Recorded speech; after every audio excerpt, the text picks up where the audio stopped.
Underworld का ये don Sanjay Dutt से 3 बार गले क्यों मिला? साधारण परिवार का लड़का कैसे मुंबई के अंडरवर्ल्ड में सबसे बड़े नामों में से एक बन गया?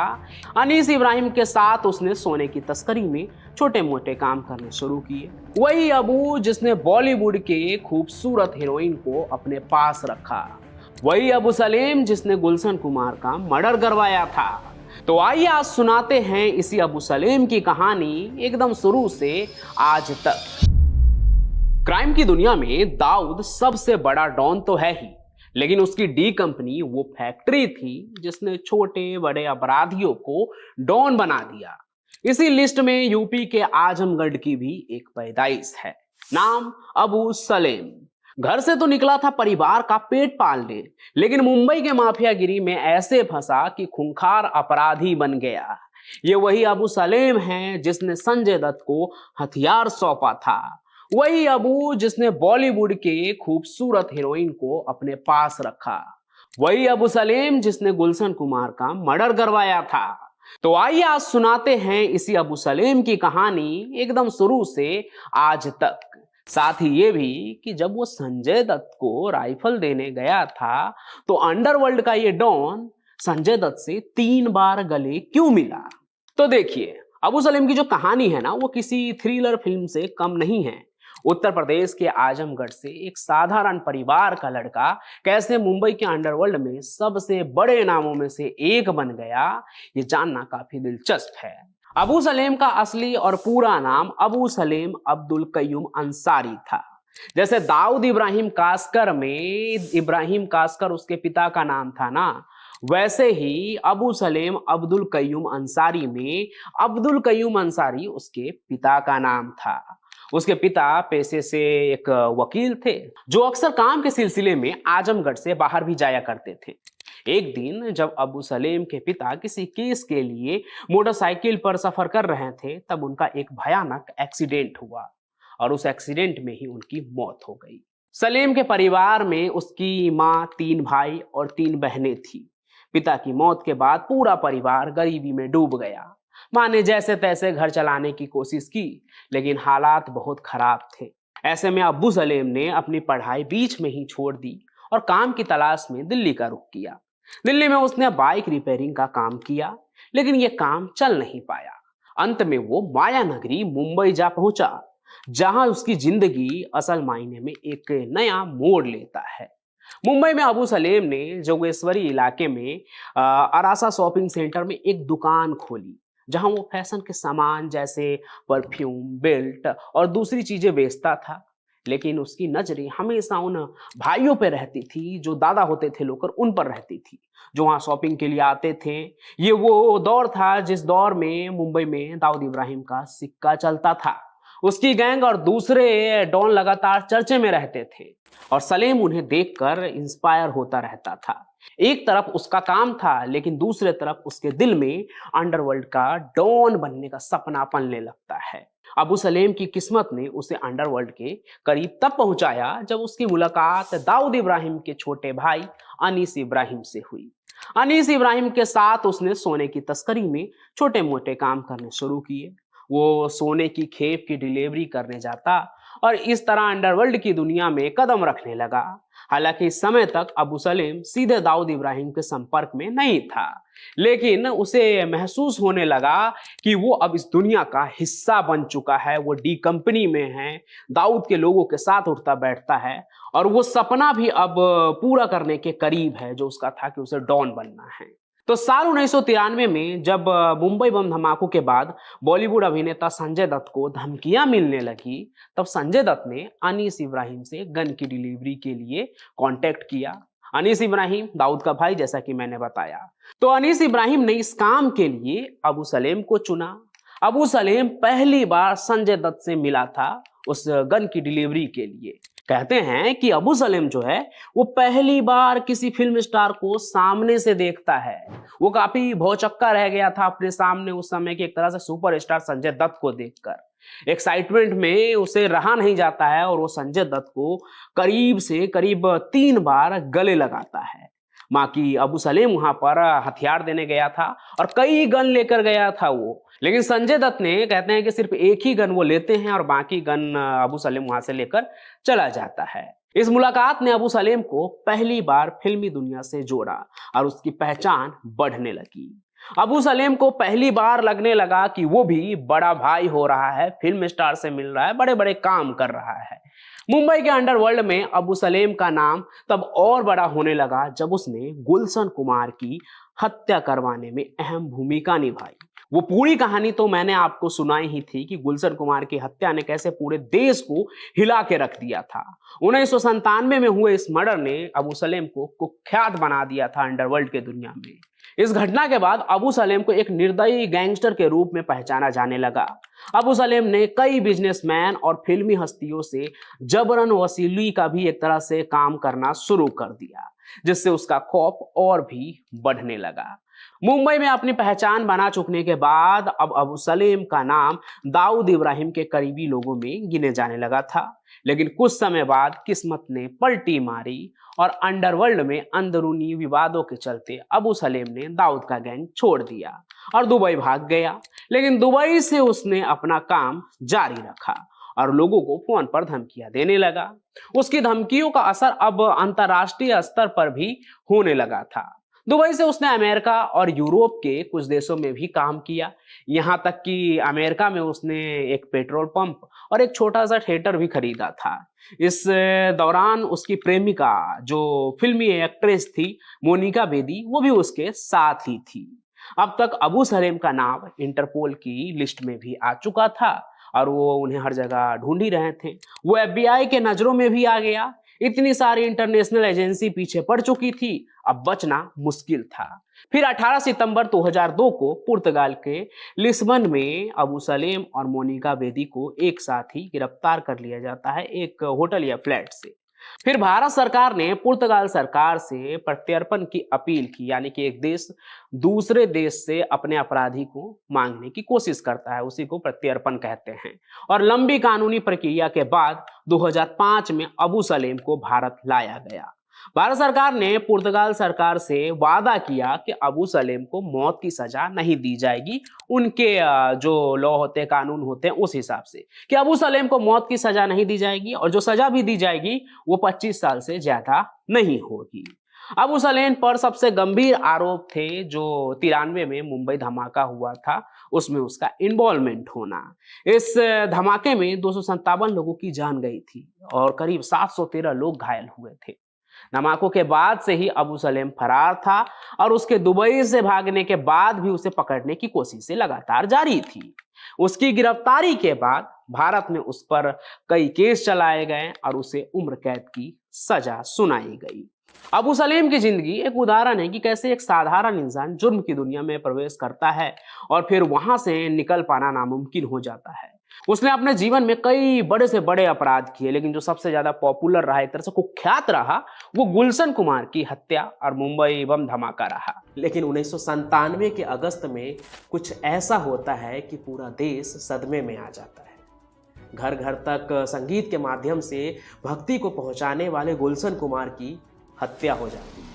वो भी तब जब वो शिव मंदिर से पूजा कर कर बाहर आ रहे थे। फिल्मी अंदाज के तरह 3 लोग उनके सामने आता है, हाथ में बंदूक होता है और कहता है कि बहुत हो गया पूजा पाठ, अब ऊपर जाकर करना, और गोलियों से गुलशन कुमार को छन्नी कर देता है। बाद में जब इन्वेस्टिगेशन होती है तो अंडरवर्ल्ड के लोग के साथ कुछ ऐसे नाम निकलकर सामने आए जो गुलशन कुमार के बहुत ही खास थे। उनके मर्डर के प्लानिंग के लिए वो दुबई से लेकर मुंबई तक मीटिंग पे मीटिंग कर रहे थे, लेकिन वो इंसान आज तक पकड़ा नहीं गया। आखिर क्यों, ये भी मैं आपको आगे बताऊंगा कि क्यों पुलिस उसे छू भी नहीं पाई। फिलहाल बढ़ते हैं पूरी कहानी की तरफ।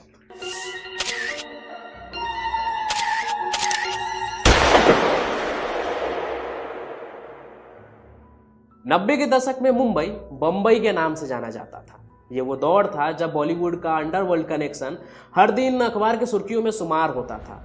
जितने भी डी कंपनी के तमाम बड़े चेहरे थे, जैसे कि दाऊद इब्राहिम, छोटा राजन या फिर शकील, सभी बॉलीवुड में अपना दखल लगातार बना रहे थे। उनके प्रोटेक्शन के नाम पर वो उनसे ही पैसा मांगते थे और ये सब चीज़ वो दुबई में बैठकर करते थे, क्योंकि तब तक जितने भी डॉन थे, बड़े बड़े डॉन, वो जाकर दुबई में सेटल हो गए थे और वहीं अपने भाड़े की ज़िंदगी जी रहे थे। इसी समय में मुंबई में म्यूजिक की दुनिया में एक नया खिलाड़ी अपना पांव जमाता है। नाम होता है गुलशन कुमार। वही गुलशन कुमार जिनको आप सिनेमा घर में फिल्म शुरू होने से पहले ही बड़े से स्क्रीन पर उनकी तस्वीर देखते हैं। अब आप में से बहुत सारे लोगों को लगता होगा गुलशन कुमार टी सीरीज, मतलब भारत का जो सबसे बड़ा म्यूजिक कंपनी है, उसके मालिक खानदानी रईस होंगे, लेकिन ऐसा बिल्कुल भी नहीं था। गुलशन कुमार आपके और हमारे ही तरह एक साधारण से परिवार से बिलोंग करते थे और उनके जो पिताजी थे वो दरियागंज में एक जूस का दुकान चलाते थे और गुलशन कुमार भी शुरुआती दौर में उन्हीं के साथ दुकान पर बैठते थे, जूस बनाते थे। और वहाँ से उन्हें एक ख्याल आया कि क्यों ना अपना एक दुकान खोल लिया जाए म्यूज़िक कैसेट का, और वो म्यूज़िक कैसेट का दुकान खोल लेते हैं। वहाँ पे म्यूज़िक कैसेट बेचना शुरू कर देते हैं, उसे रिपेयर करना शुरू कर देते हैं। और फिर वहीं से उन्हें एक और आइडिया आता है कि क्यों ना म्यूज़िक कैसेट जो मैं बेचता हूँ उसे मैं खुद बनाऊँ, और यहीं से संगीत का सफ़र उनकी ज़िंदगी में शुरू हो जाता है। गुलशन कुमार जो कल तक जूस बेच रहे थे, अब वो म्यूज़िक कैसेट्स बनाने लगते हैं और शुरुआत वो करते हैं भक्ति के गाने से।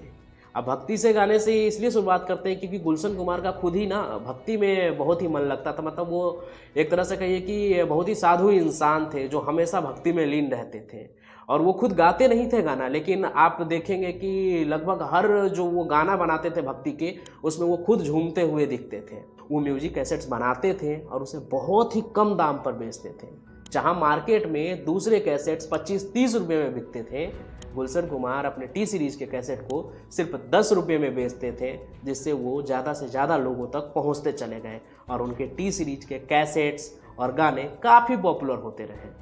अब जैसे जैसे टी सीरीज पॉपुलर होते गया, उसके साथ सिंगर्स भी पॉपुलर होते गए। अनुराधा पौडवाल, कुमार सानू और सोनू निगम जैसे सिंगर निकल कर बाहर आए।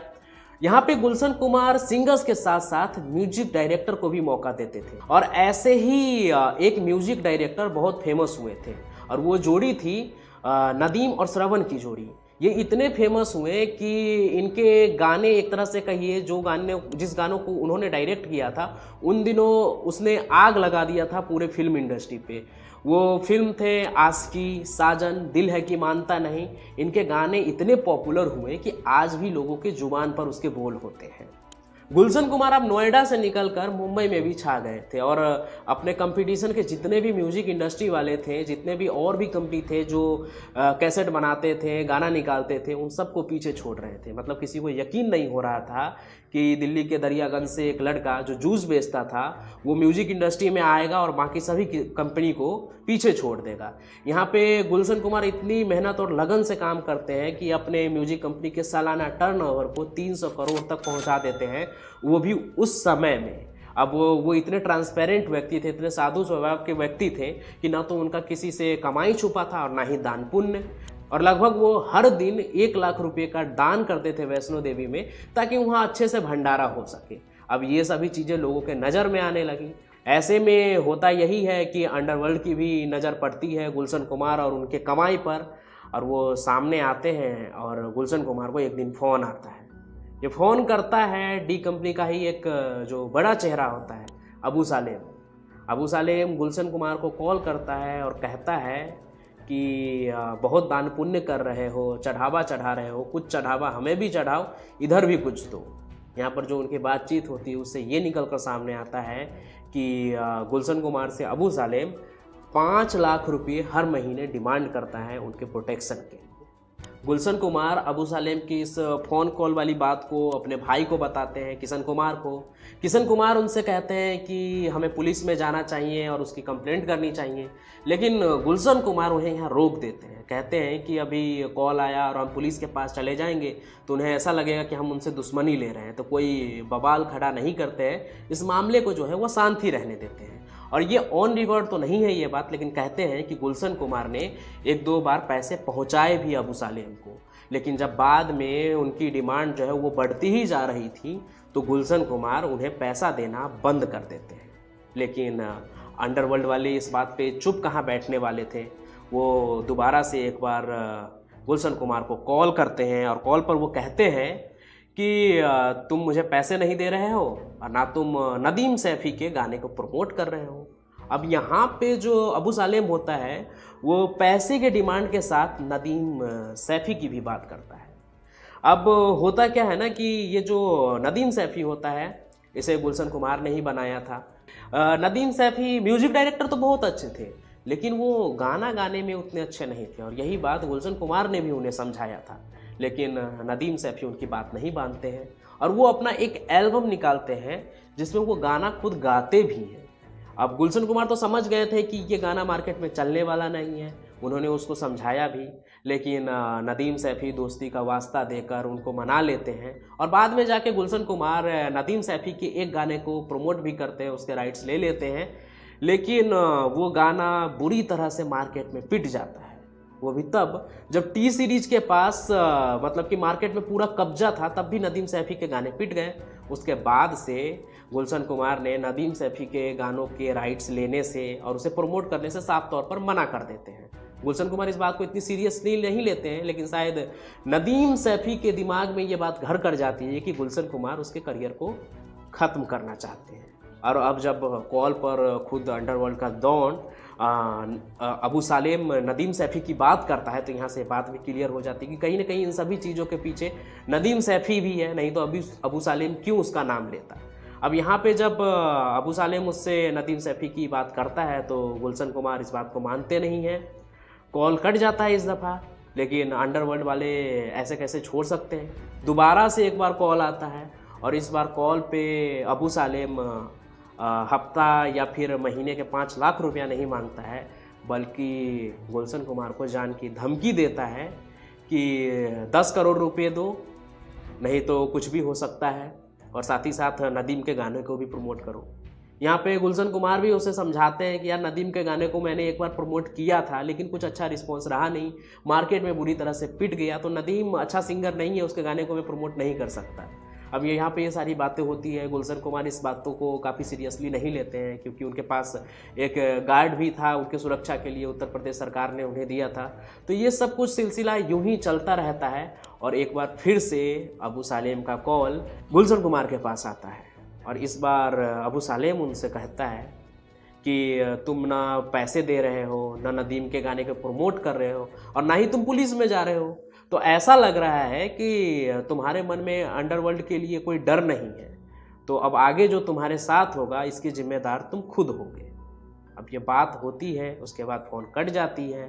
कहते तो ये भी है कि उस दिन फ़ोन पर अबू सालेम को गुलशन कुमार ये भी कह देते हैं कि तुम लोगों को पैसे देने से अच्छा है कि मैं इसका वैष्णो देवी में भंडारा करवा दूंगा, पुण्य का काम होगा ये। अब ये सभी चीज़ें होकर कॉल तो कट जाता है, लेकिन उसके बाद आता है दिन 12 अगस्त 1997 का, जब गुलशन कुमार रोज की तरह ही जितेश्वर महादेव के मंदिर में पूजा करने के लिए जाते हैं और लौट कर पूजा पाठ करने के बाद जब अपनी गाड़ी की तरफ बढ़ रहे होते हैं, तभी सैलून के पास छिपा 3 बंदूकबाज उनके सामने आते हैं और 9mm की पिस्तौल उनके तरफ तानते हुए कहते हैं कि बहुत हो गया पूजा पाठ, अब ऊपर जाके करना। अब इससे पहले कि गुलशन कुमार कुछ और सोच पाते, कुछ कर पाते, वो तीनों बदमाश उन पर गोलियों की बरसात करना शुरू कर देता है और गुलशन कुमार वहीं पे गिर जाते हैं, खून से लथपथ हो जाते हैं। अब ये सभी चीज़ें होने के बाद तुरंत ही गुलशन कुमार को वहाँ से कूपर अस्पताल लेकर जाया जाता है, लेकिन वहाँ पर पहुँचने के बाद ही डॉक्टर उन्हें डेड डिक्लेयर कर देते हैं और इसी के साथ पूरे देश में मातम छा जाता है। पूरे म्यूजिक इंडस्ट्री के साथ साथ फिल्म इंडस्ट्री भी शोक के साये में आ जाते हैं। उसी दिन गुलशन कुमार के पार्थिव शरीर को मुंबई से दिल्ली ले जाया जाता है। वहाँ पे सभी लोग मौजूद होते हैं उनके अंतिम दर्शन करने के लिए, म्यूज़िक इंडस्ट्री के लोग, बॉलीवुड के लोग और यहाँ तक कि वो सारे लोग जिसको गुलशन कुमार ने बनाया था।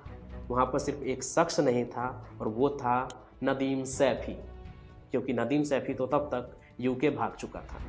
बाद में पुलिस के काफ़ी छानबीन के बाद वो तीनों शूटर पकड़े जाते हैं जिसने गुलशन कुमार पर गोलियां बरसाई थी। इन तीनों के नाम होते हैं जावेद रफ़ीक और दाऊद मर्चेंट। दाऊद मर्चेंट इन तीनों में मेन शूटर था, जो अबू सालेम और दाऊद इब्राहिम का बहुत ही खास आदमी था कहते हैं। और इस सभी चीज़ों का जब इन्वेस्टिगेशन हुआ तो पता चला कि ये सब कुछ अचानक नहीं हुआ है, बल्कि गुलशन कुमार के मौत की प्लानिंग की पूरी स्क्रिप्ट लिखी गई थी, जिसके लिए दुबई के होटल में पूरे एंटी गुलशन कुमार जो गैंग है वो इकट्ठा हुए थे। इसमें सिर्फ डॉन और माफिया ही नहीं बल्कि कई बॉलीवुड के सितारे और बहुत सारे लोगों का नाम था। आगे चल के जब इन्वेस्टिगेशन और आगे बढ़ती है तो एक ऐसे इंसान का नाम सामने आता है जो सबको चौंका देने वाला नाम होता है, और वो नाम होता है टिप्स कंपनी के मालिक रमेश तौरानी का। ये वही कंपनी है टिप्स जो उस समय में टी सीरीज के खिलाफ मार्केट में कंपटीशन में उतरी थी। ये भी म्यूजिक कंपनी थी, और इसके जो मालिक होते हैं रमेश तौरानी, उनके खिलाफ ये आरोप था कि उन्होंने जो गुलशन कुमार को मारने वाला शूटर था उसको 25 लाख रुपये दिए थे। अब ये सारी चीज़ें कोर्ट में चलता रहता है, फाइनल वर्डिक्ट आता है, और सिर्फ जो मेन शूटर होता है उसे उम्र कैद की सज़ा होती है।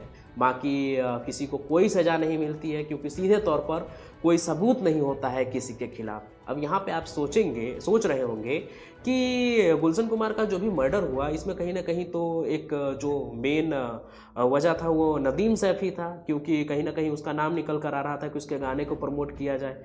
अबू सालेम जैसा डॉन उसकी तरफदारी कर रहा था, तो उसके खिलाफ कोई एक्शन क्यों नहीं हुआ। तो उस पर जो आरोप था, लेकिन उसकी पूछताछ तब होती जब वो इंडिया में होता।